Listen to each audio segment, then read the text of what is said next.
Welcome to Siddhivinayak Education Institute.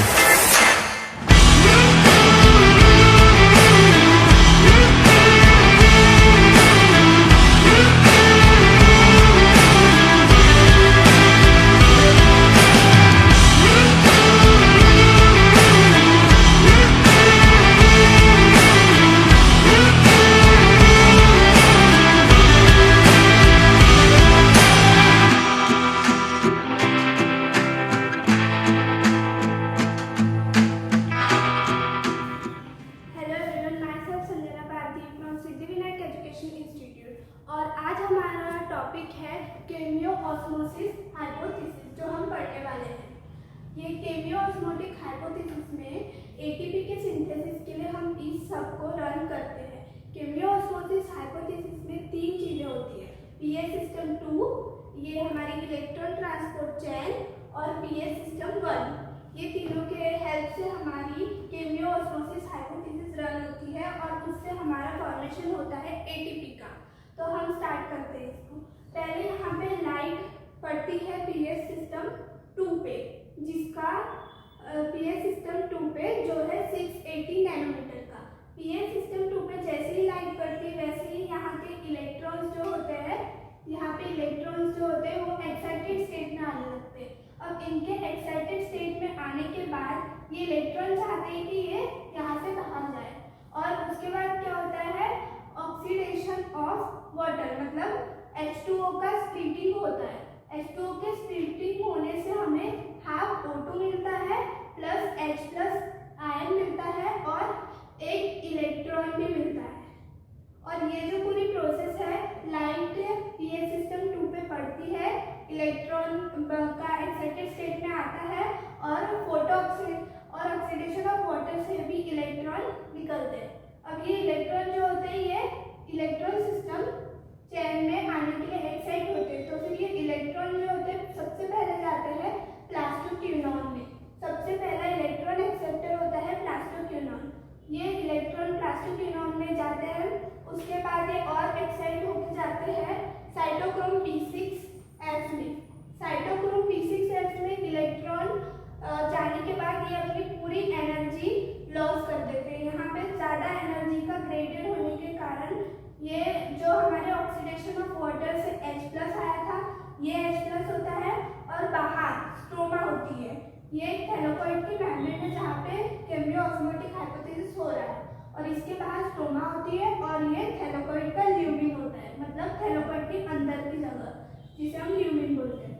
बाहर से H+ अंदर की तरफ आते हैं और हमारे फोटोलिसिस ऑफ वाटर से भी H+ निकल के अंदर की तरफ आते हैं, और अंदर की तरफ ल्यूमिन में H+ का कंसंट्रेशन जो होता है वो बहुत ज़्यादा हो जाता है, और स्ट्रोमा में हमारा H+ का कंसंट्रेशन जो होता है वो बहुत कम हो जाता है। थैलेकोइड के मेम्ब्रेन के बाहर H+ का कंसंट्रेशन कम और थैलेकोइड के मेम्ब्रेन के अंदर H+ का कंसंट्रेशन बहुत ज़्यादा। ये बहुत इंपॉर्टेंट चीज़ है, इसे प्लीज़ याद रखिएगा। और थैलेकोइड की मेम्ब्रेन जो है, ये सब जो हो रहा है केमियो ऑस्मोसिस हाइपोथेसिस जो हो रही है, क्लोरोप्लास्ट के अंदर होती है। फिर इलेक्ट्रॉन हमारे साइटोक्रोम P6F तक जो पहुंचे थे, उसके बाद वो जाते हैं अपनी पूरी एनर्जी लॉस करने के बाद, H+ कंसंट्रेशन ल्यूमिन में ज़्यादा होने के बाद वो अपने ग्राउंड स्टेट में चल जाते हैं और वो फिर जाते हैं प्लास्टोसाइनिन के पास। साइटोक्रोम P6F से वो जाते हैं प्लास्टोसाइनिन के पास। अब प्लास्टोसाइनिन से वो जाते हैं हमारे फोटो सिस्टम 1 में, जो होता है 700 नैनोमीटर का। फोटो सिस्टम 1 में जाने के बाद फोटो सिस्टम 1 का प्राइमरी इलेक्ट्रॉन एक्सेप्टर होता है FT और FNR। ये दोनों से जाने के बाद इलेक्ट्रॉन जाते हैं NADH+ रिडक्टेज एंजाइम के पास।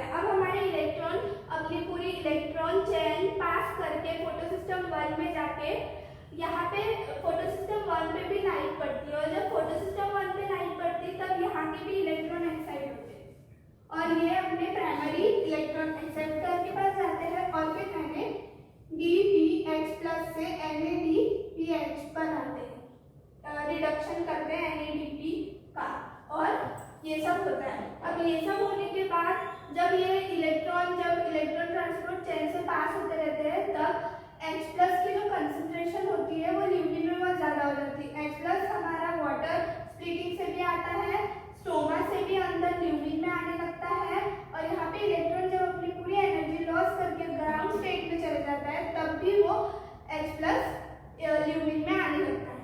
अब वो H+ ल्यूमिन में आने के बाद यहाँ का ल्यूमिन का हाई इलेक्ट्रोकेमिकल पोटेंशियल ग्रेडियंट बन जाता है। ल्यूमिन में जो होता है बहुत ज़्यादा H+ की कंसंट्रेशन बहुत ज़्यादा हो जाती है, तो वो H+ कंसंट्रेशन का ब्रेकडाउन होता है, ग्रेडियंट का ब्रेकडाउन होता है। इसी को हम एक ग्रेडियंट बोलते हैं, जिसका ब्रेकडाउन हो जाता है ये H+ कंसंट्रेशन ज़्यादा होने के बाद।